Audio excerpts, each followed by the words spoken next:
ងអើយដឹងទេខ្ញុំរកសង្សារបានហើយបេងដូងប្រគល់ឲ្យនាងមួយកុំភ្លេចកាលវិភាគក្នុងចិនខ្ញុំគឺគ្មានថ្ងៃណាទំនេរគឺត្រូវកុំដមចាំងស្នេហ៍ជូនគេដើរលេង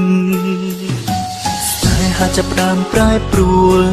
អូនផ្លាំងផ្លែកខំធម្មតាខំគិតថាចារឹងអូននៅដូចកូនក្មេងទុំបីថ្ងៃណាដាច់យាយក៏សុំចិនដើរខ្ចីគេឲ្យតែបានទៅជួបស្នេហ៍ដុំអូនដើរលេបេងដូងខំសំអើយសង្សារខ្ញុំជីងអបនាងផ្សេងម្ដេចថ្ងៃនាងខ្ញុំជីងម្នាក់ឯងគ្មានរូបគេ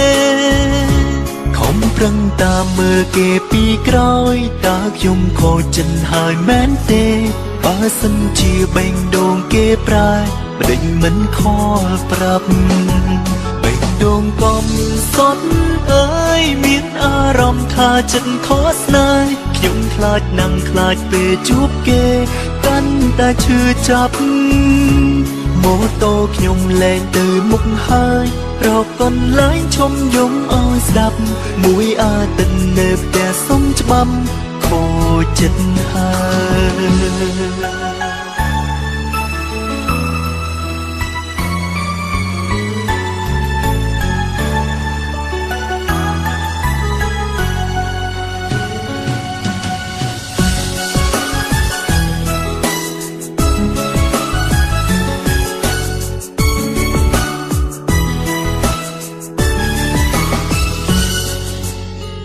ដងអើយដឹងទេ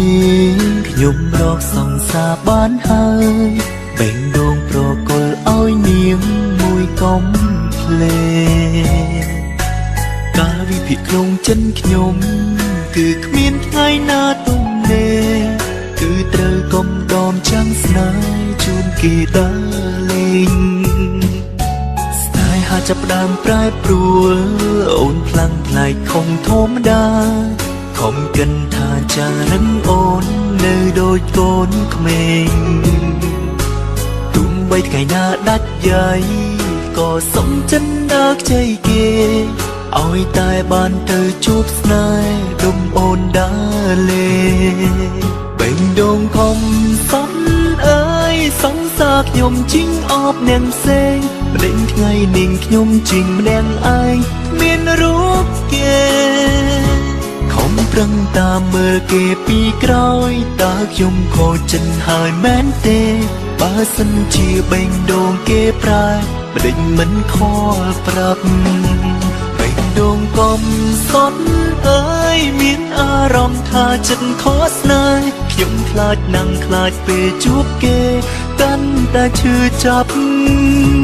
ម៉ូតូខ្ញុំលែងទៅមុខហើយរកកន្លែងឈុំយំឲ្យស្ដាប់មួយអាទិត្យនៅផ្ទះសុំច្បាំខូចចិត្តហើយបេងដូងកំសត់អើយមានអារម្មណ៍ថាចិត្តខកស្នេហ៍ខ្ញុំខ្លាចណាំងខ្លាចពេលជួបគេកាន់តែឈឺចាប់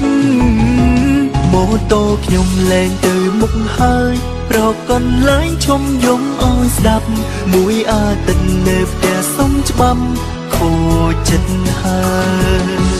មួយអាទិត្យនៅផ្ទះសុំច្បាប់ខូចចិត្តហើយ